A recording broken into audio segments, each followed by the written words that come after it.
ओम अज्ञानतिमिरन्धस्य ज्ञानञ्जनशलाकया चक्षुरुन्मीलितं येन तस्मै श्रीगुरवे नमः। जय श्री कृष्ण चैतन्य प्रभु नित्यानंद श्री अद्वैत गदाधर श्रीवासादि गौर भक्तवृंद। हरे Krishna Krishna Krishna Hare Hare Ram Ram Ram Hare Hare. Today our topic is praised by the demigods for Lord Krishna in the world.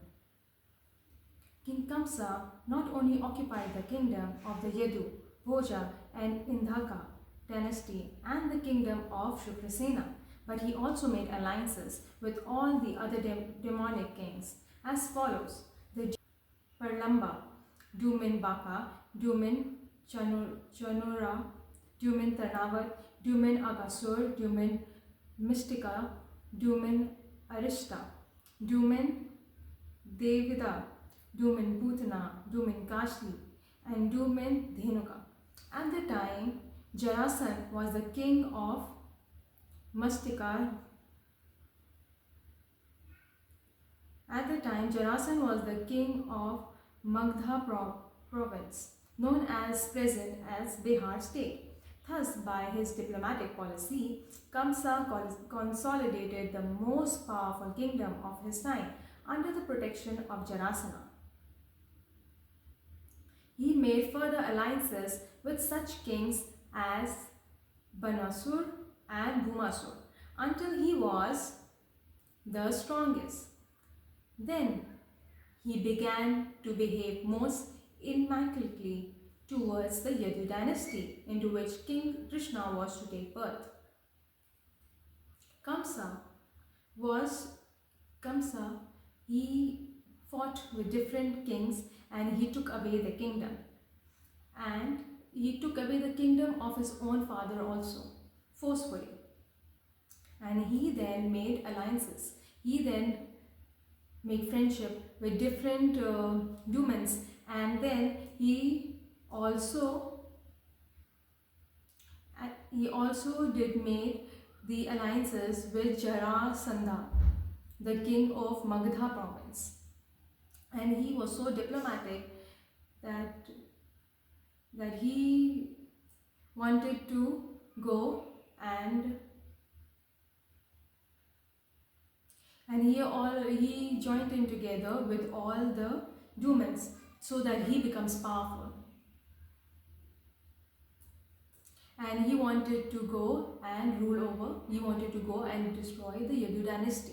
Being harassed by Kamsa, he wanted to go and rule the Yadu dynasty because Krishna was about to take birth there.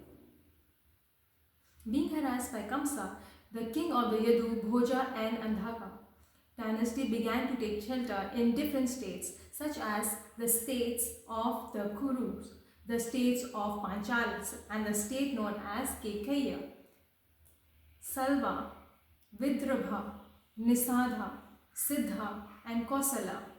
Kamsa broke the solitaries of the Yadu kingdom as well as the Bhoja and Andhaka. He made his position the most solid within the vast tract of land known at the time of Bharatvarsha.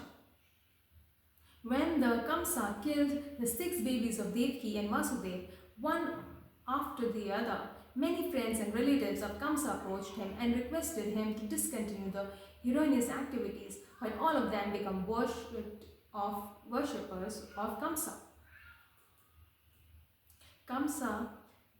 Kamsa wanted to rule over the world, so he was making friends with all the powerful kings.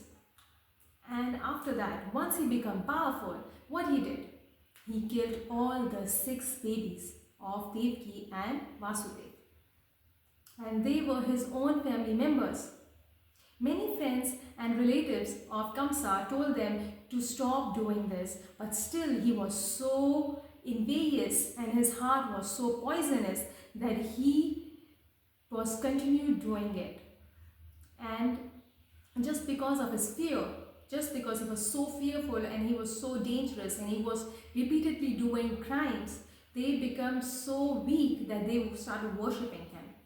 When Devaki became pregnant for the 7th time, a planetary expansion of Krishna known as Anatha appeared within her womb. When Devki was pregnant for the seventh child is Balramji, is Anant Shesha. So Devki was very much overwhelmed. She was very enjoyed. She was very much joyful. She was very happy with. She was very happy, both with jubilation and lamentation. Jubilation is when you meet, when you combine with the Lordship. When Lord is close to you, she can feel the Lord within her own self. It's like meeting the Lord. So she was feeling the feeling of jubilation and lamentation. She was also feeling like crying. She was also feeling like how grateful she is that she got to have united with Lord. It is like a uniting. She was joyful for she could understand that Lord Vishnu had taken shelter within her womb. But at the same time, she was sorry that as soon as her child would come out, Kamsa would kill him. She was so happy that she could understand that Krishna had taken shelter in her womb. But at the same time, she is feeling bad that she will soon be, Krishna will soon leave her and go to Gokul. So, at that time,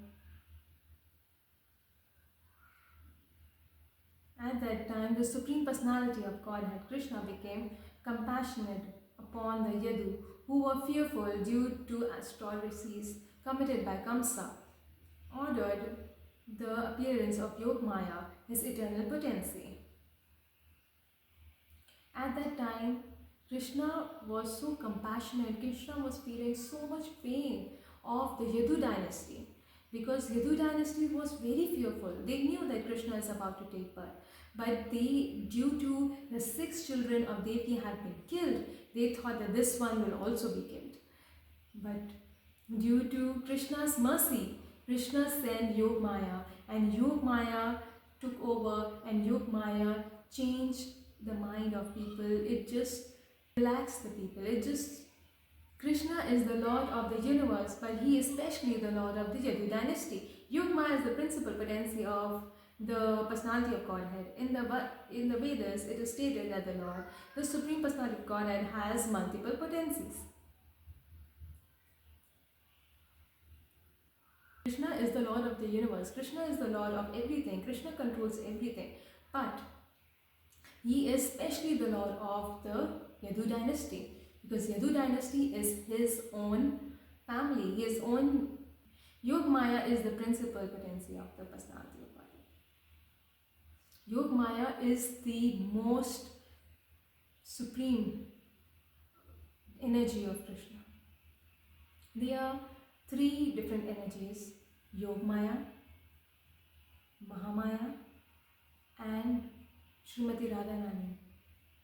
They are 3 different energies. Srimati Radharani is the Pratham. She is the most important. Then there is Yogmaya. Yogmaya is the Shakti which helps Krishna in his different leelas. She helps Krishna in all the leelas. She tries to play a role which Krishna have asked her to play, where she tries to help the devotees to understand Krishna. She helps the devotee she mostly helps the devotee to take over the pain. When the situation is tough, they take away the pain. They, most of the time when Krishna used to show Yashoda Mata the Leela of his Bhagwanta. Bhagwanta is when he showed that he is the Supreme Personality of Godhead. And Yogmaya, as soon as she sees it, Yogmaya changes her mind and forget that, because Krishna wants Yashoda Mata to act like a mother, not as a devotee. He doesn't want Yogmaya to join his and Ma Yashoda to join her hand and do arti and puja. He wanted to feel the motherly love, just the motherly love, and feel the love of her.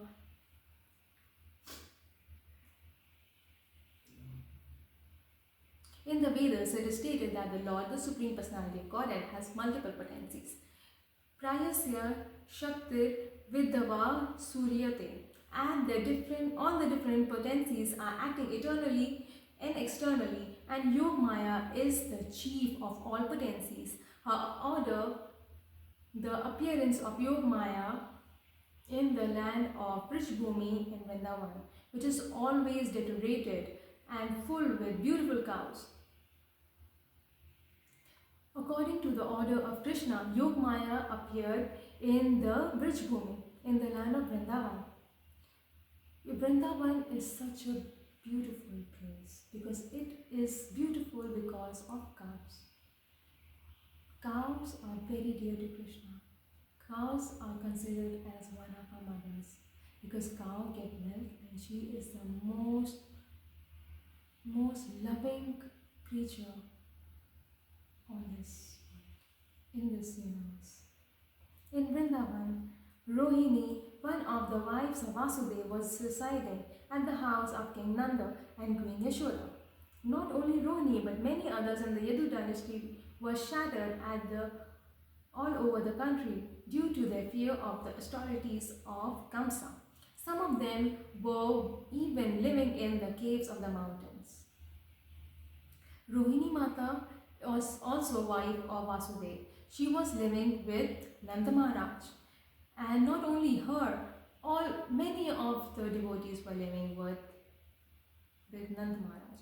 They were living with Nanda Maharaj because they were fearful. And some of them were living in caves also. This was all because of Kamsa.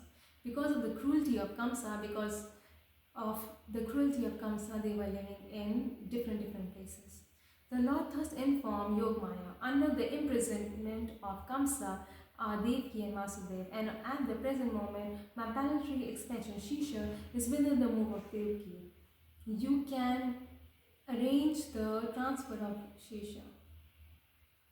Under the imprisonment of Kamsa are Devki and Vasudeva, and at the present moment, my planetary expansion Shisha is within the womb of Devki. You can arrange the transfer of Shisha from the womb of Devki to the womb of Rohini.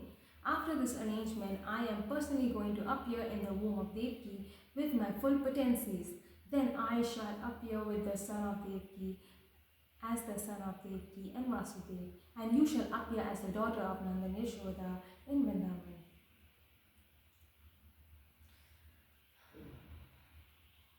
Then Lord informed Yogmaya. Lord told Yogmaya and he gave her instructions that now my father and my mother Devki and Vasudeva are under the imprisonment of Kamsa. And at the present moment, Anantashisha is in the womb of Devki. You please arrange the transfer of Anantashisha to Yashoda Mata's womb. And once you do that, after that, I will come to the womb. I will personally going to go to Yashoda Mata's, to Devki Mata's womb. So then Krishna says that once you transfer Anantashesha to Yashoda Mata's womb, after that I am going to personally appear in Devki Mata's womb with my full potencies. Krishna has different avatars: Ram, Nrsimha, Matsya, Kurma, Vira, and there are many others also. But these are the Pratham, these are the most important ones. Krishna has many avatars: Matsya, Kurma, Vira, Nrsimha, Vaman, many others. But Krishna in different avatars take different potencies. He doesn't come with all his potency. But when he comes as Vasudeva Krishna, he comes with all his potency, with all his energy, with all his qualities. So when Krishna came to this world, he came with all his potencies. So Krishna told Yogmaya that I will take birth as Vasudeva and Devki's child, and you will take birth as Yogmaya. Since you appear as my contemporary sister And since you will quickly satisfy desire of sense gratification, people within the world will worship you with all kinds of valuable presentations, incense, candles, flowers, and offering of sacrifice.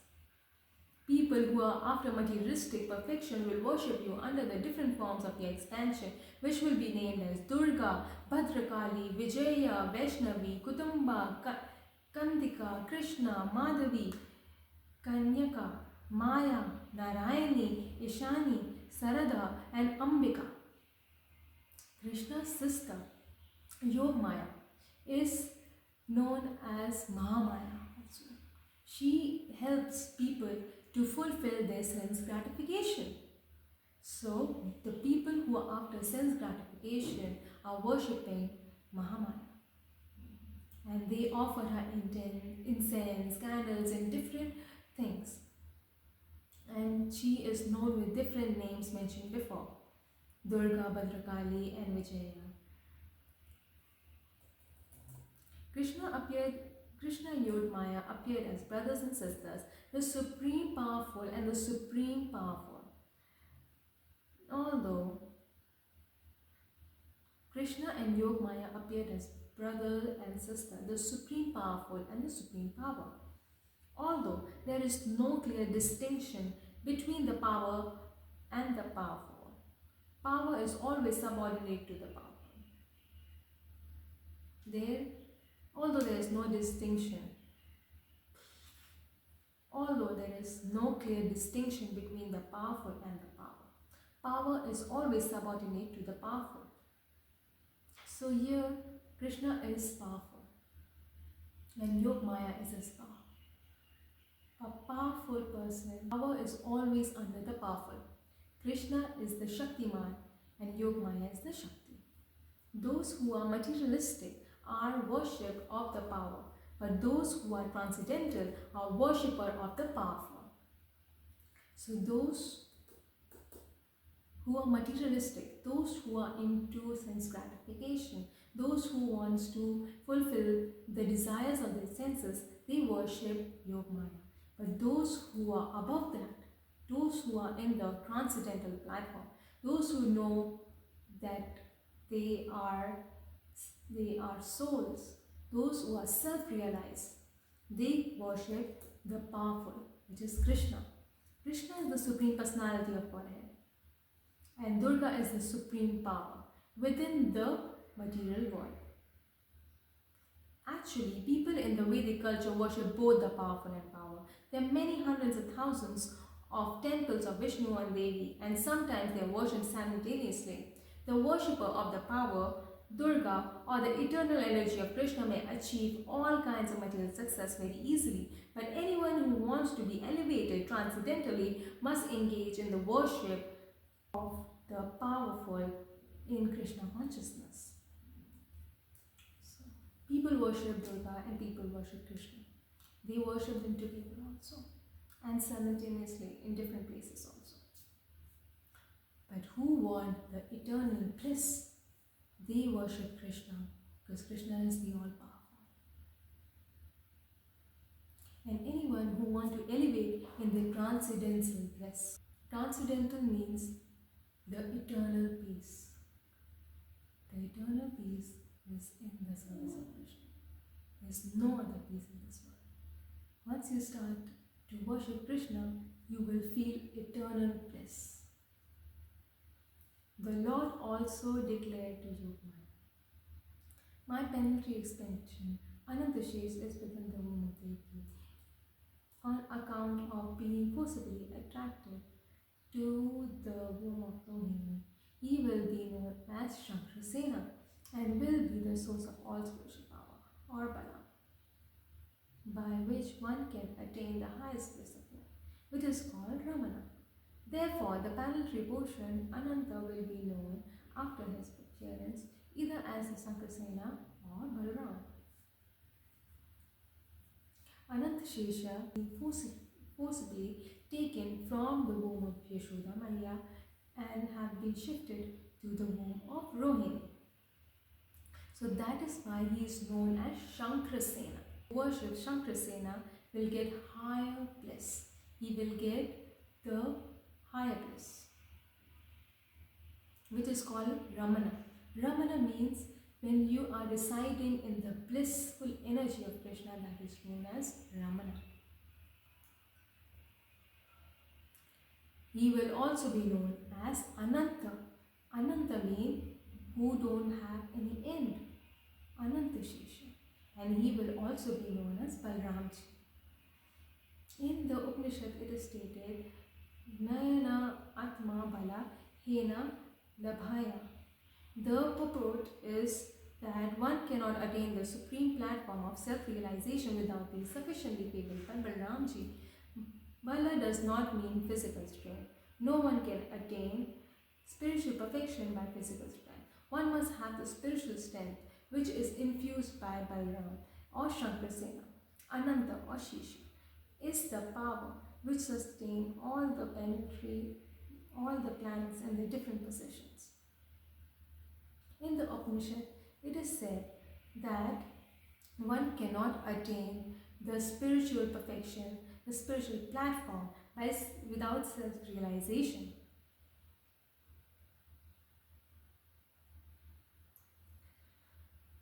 One who wants to attain the spiritual platform of self-realization, he cannot get it without the favor of Balramji. Bala does not mean physical strength, it means spiritual strength.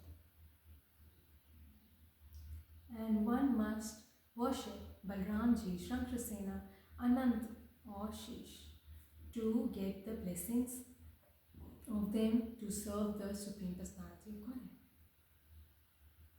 Materially, this sustaining all the planets in their different position. Materially, this sustaining power is known as the law of gratification, but actually it is the display of the potentia of Shankrasena Balramji, or Shankrasena is spiritually power. Materially, this sustaining power is known as the law of gravitation. But actually, it is a display of the potency of Shankrasena, Balram, or Shankrasena is spiritual power or the original spiritual master. Therefore, Nityananda Prabhu is also the incarnation of Balramji, is the original spiritual master, and the spiritual master is the representation of Balram, the Supreme Personality of Godhead, who supplies spiritual strength.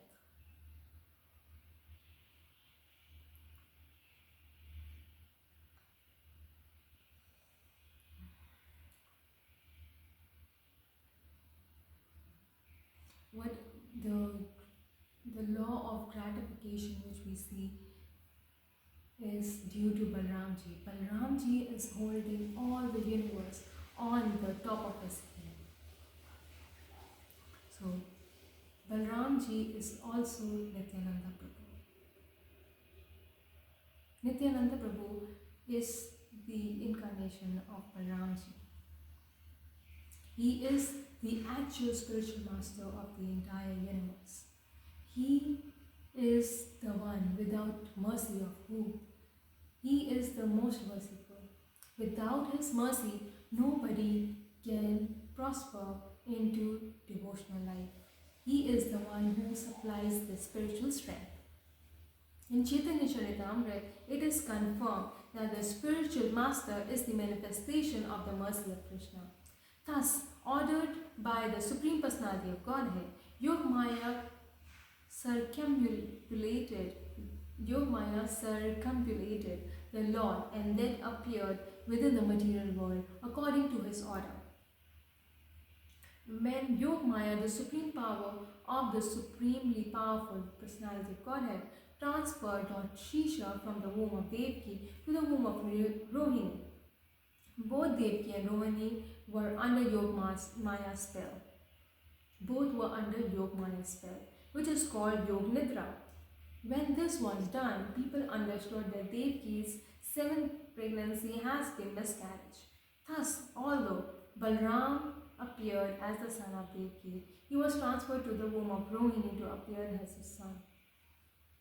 After this arrangement, the Supreme Personality of Godhead Krishna, who is always ready to protect his unalloyed devotee, entered within the mind of the Vasudeva as the Lord of the whole creation with full inconceivable potency. It is understood in this connection that Lord Krishna first of all situated himself in the unalloyed heart of Vasudeva and was then transferred to the heart of Devaki. He was not put in the womb of Devaki by seminal discharge.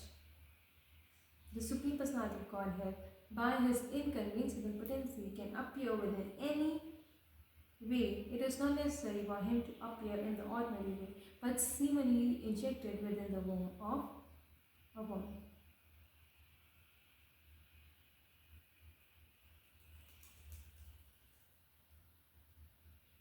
Yogmaya appeared.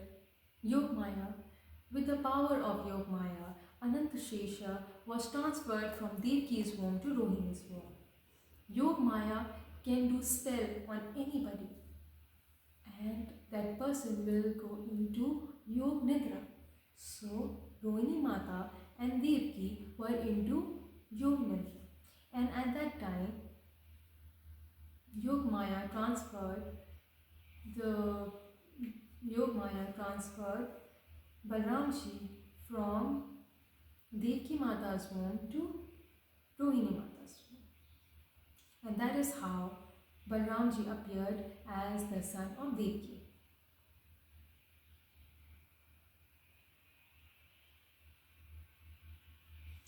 Then Krishna appeared in the mind of Vasudeva, and from there he appeared in the heart of Vasudeva, and then from there and from the heart of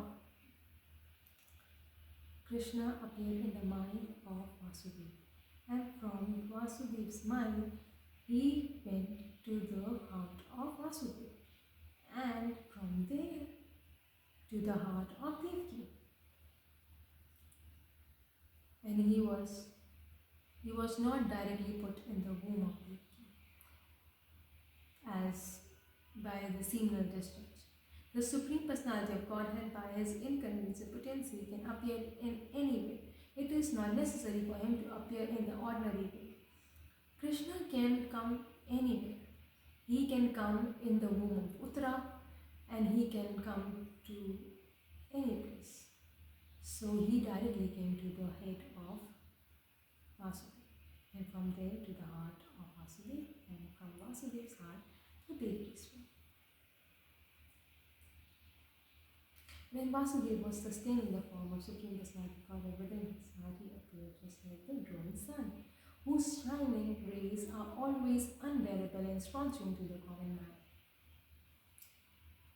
In Vasudeva's heart, Krishna appeared as like a glowing sun,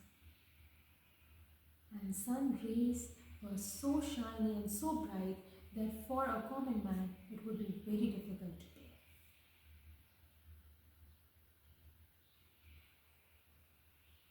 The form of the Lord situated in the pure unalloyed heart of Vasudeva is not different from the original form of Krishna. The appearance of the form of Krishna anywhere in the specifically within the heart is called Dhamma. Dhamma refers not only to Krishna's form but also to his name, his qualities and his paraphernalia. Everything became manifested simultaneously.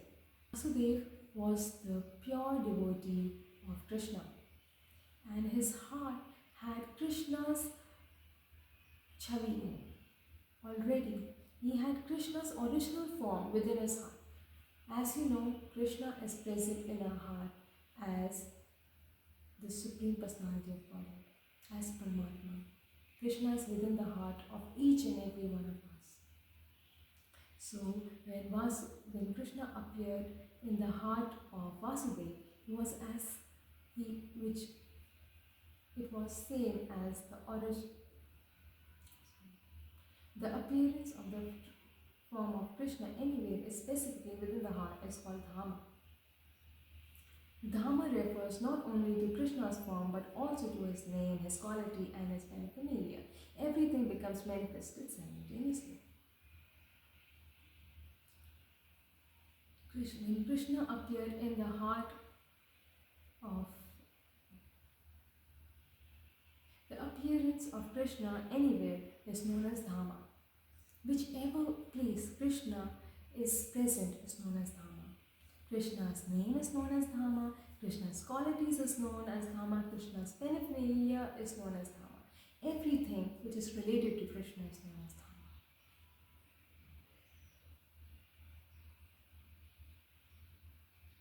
Thus, the eternal form of the Supreme Personality of Godhead within the full potency was transferred from the mind of Vasudeva to the mind of Devaki. Exactly as the shining sun rays are transferred from the full moon rising in the east.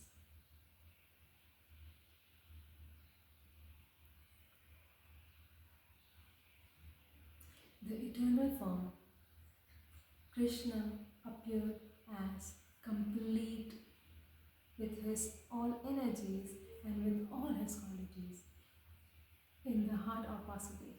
And from there, he was transferred to Devaki Maya's heart. It was exactly as the sun rays are transferring from the full moon. It was exactly as the sun rays are transferred to the full moon.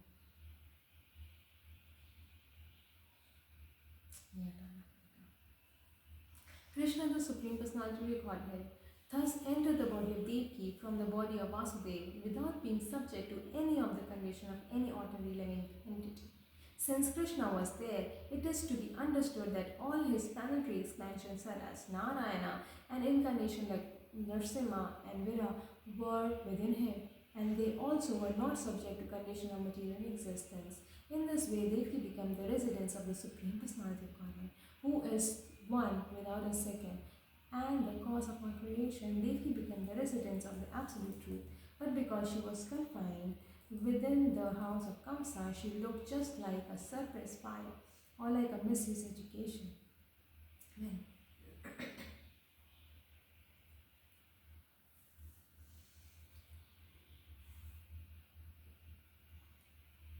Krishna got Krishna from Vasudeva's body was transferred into Devaki's heart. It was not an ordinary thing. It is very divine because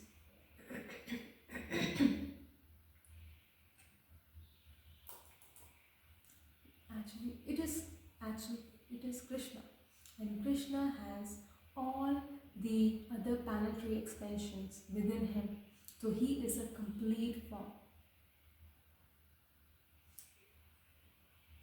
He has Narasimha, he has Vira, and all the other incarnations were all within him.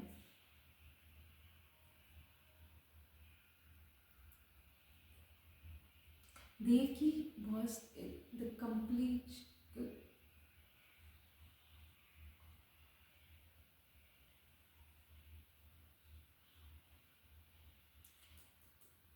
So here we can say that Devaki was the shelter of Krishna. Devaki became the residence of the Absolute Truth. Krishna resides in him. And Krishna resides in him.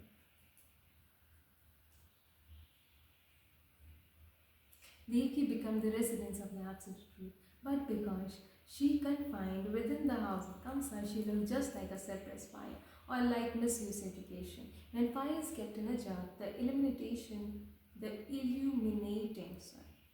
when the fire is kept in a jug, the illuminating rays of the fire cannot be very much appreciated. Similarly, misused knowledge, which does not benefit the people in general, is not very much appreciated. So Devaki was kept within the prison wall of Kamsa's palace, and no one could see her transcendental beauty, which resulted from her conceiving the Supreme Personality of Godhead. Kamsa, however, saw the transcendental beauty of his sister Devaki, and he at once concluded that the Supreme Personality of Godhead had taken shelter in her womb. She had never before looked so wonderfully beautiful.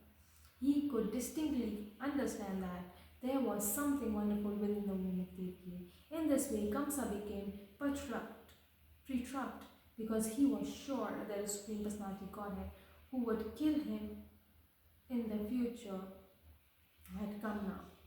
Kamsa began to think What is to be done with Devki? Surely he has Vishnu or Krishna within her womb, so it is certain that Krishna had came to execute the mission of the demigods.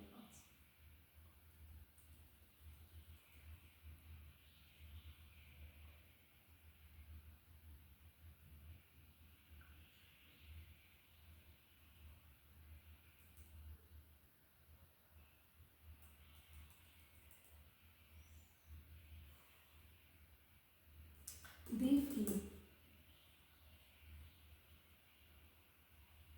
Devki was in Devki became the residence of the absolute truth when she was.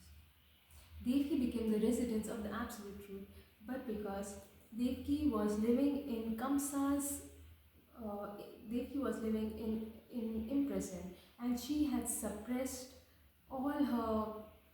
She was Devki was Krishna was residing under Krishna became Devki became the residence of the absolute truth. Krishna was residing under her. But due to she was in cave, due to in she was under jail, so she was very compressed. She was very suppressed. All her she was very suppressed. And when a person is living in a very difficult situation, so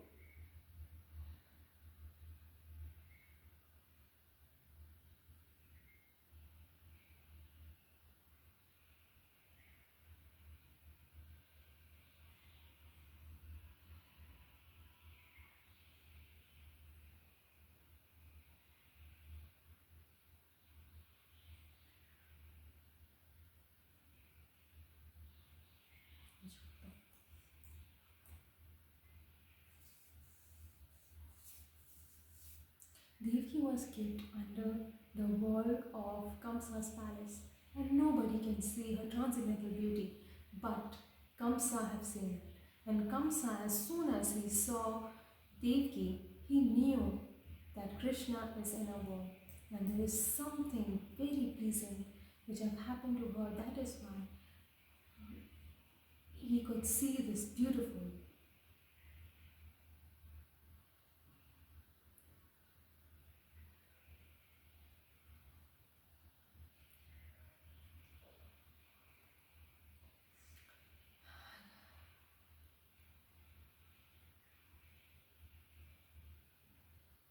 She had never before looked so wonderfully beautiful. He could distinct as soon as Kamsa saw Devki, he knew that Krishna is residing in her womb. And he had never seen her look so beautiful. He wanted to kill the Supreme Personality of Godhead, but he did not know what to do.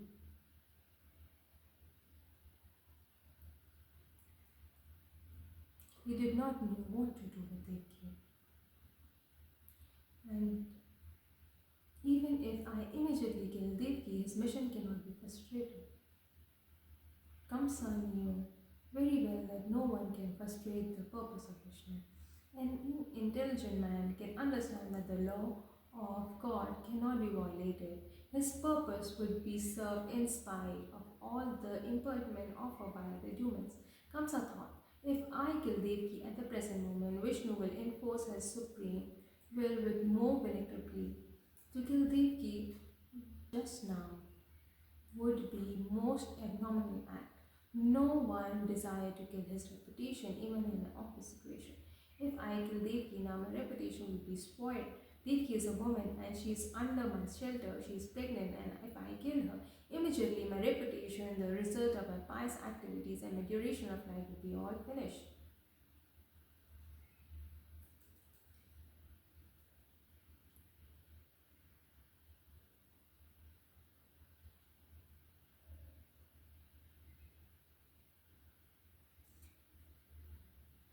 Kamsa was sure that Krishna is within the womb of Devki.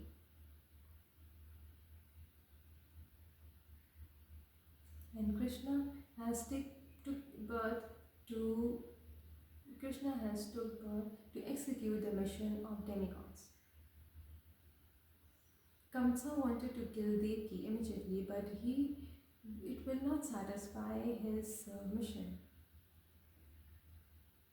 Devki was a woman, and to kill a woman is a very big crime.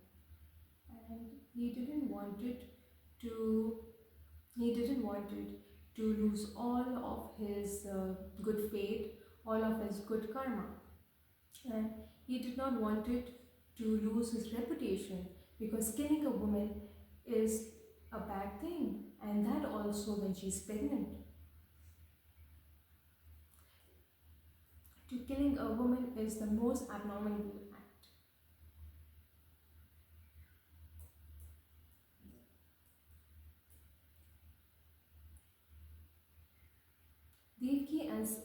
Devki is a woman and she is under my shelter. She is pregnant. If I kill her immediately, my reputation, the result of my pious activities, and my duration of life will all be finished. He further deliberated. A person who is too cruel is as good as dead. Even in his lifetime, no one likes a cruel person during his lifetime and after his death. People curse him. On account of his self identification with the body, he must be degraded and pushed into the darkest region of hell. Imitated Kamsa thus meditated on all the pros and cons of killing Devki at that time. Kamsa finally decided not to kill Devki right away, but to wait for the inevitable future. But his mind became absorbed in animosity against any. But his mind became absorbed against the Supreme Personality of God. He patiently waited for the deliverance of the child, expecting to kill him, and he with the other babies of Devki. Thus, being merged in the ocean of animosity against the Supreme Personality of Godhead, he began to think of Krishna or Vasudeva while sitting, while sleeping, while walking, while eating, while walking in all the situation of his life. His mind became so absorbed with the thought of the Supreme Personality of Godhead that indirectly he could only see Krishna or Vishnu around him. Unfortunately, although his mind was so absorbed in the thought of Vishnu, he was not recognized as a devotee because he was thinking of Krishna as an enemy. The state of mind of a devotee is also to be always absorbed in Krishna, but a devotee thinks of him favorably, not unfavorably. To think of Krishna favorably is Krishna conscious, but to think of Krishna unfavorably is not Krishna conscious.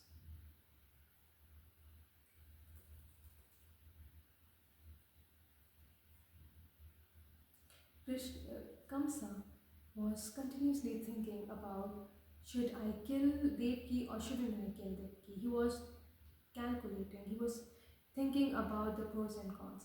But then he thought he should not kill Devki because this will be a very bad thing. He was waiting for Krishna to take birth and then to kill him the way he killed all the 6 babies of Mata Devki. He was concentrating on Krishna while sleeping, while walking, while eating. He was continuously absorbing Krishna, but in a negative way. He was continuously thinking about Krishna, but he was doing it with unfavorable intentions, wrong intentions. A devotee is always thinking about Krishna, but he is always thinking about the good qualities. A devotee is always thinking about Krishna, but he is always thinking about the good of the world, and he is always thinking about compassion and love for the world. At this time, Lord Balram and Lord Shiv, accompanied by great sagas like Narada and followed by many other demigods, inevitably appeared in the house of Kamsa. They began to pray to the Supreme Personality of Godhead in selected verses, which are very pleasing to the devotee and which award fulfillment of their desires. The first word they spoke acclaimed that Lord is true to his vows. As stated in Bhagavad Gita, Krishna descended to this material world just to protect the pious and destroy the impious.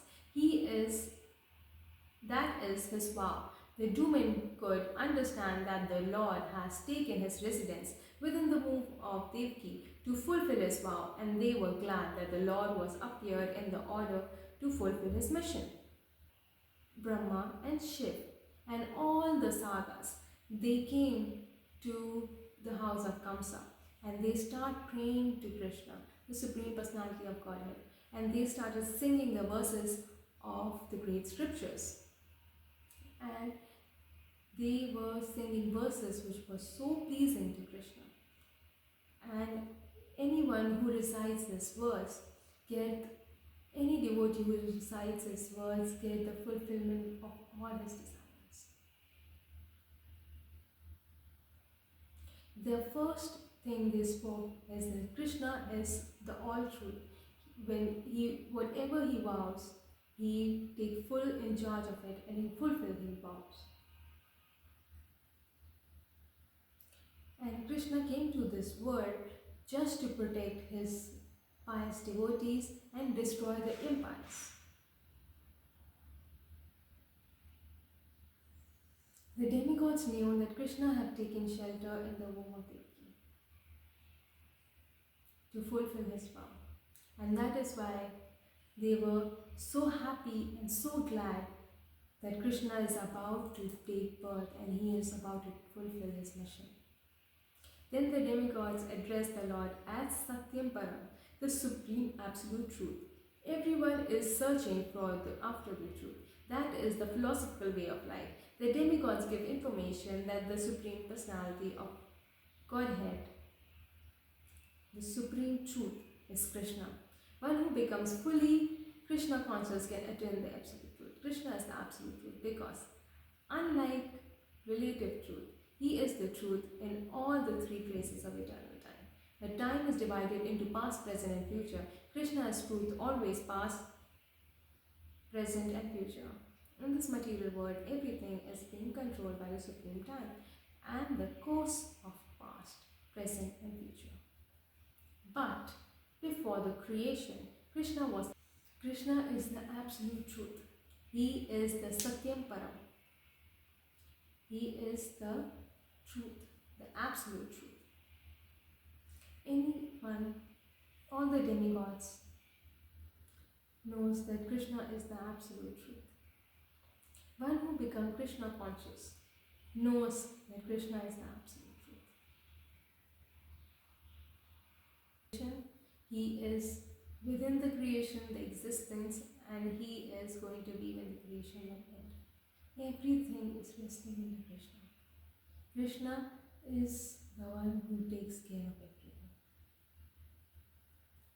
When the creation will end, Krishna is the only one who is going to remain. So he is the absolute truth in all circumstances. And if there is anything in this material world which is considered to be truth, will come from Krishna. Anything in this world which is worthy of worship, anything which is worthy of praise, anything truthful comes from Krishna.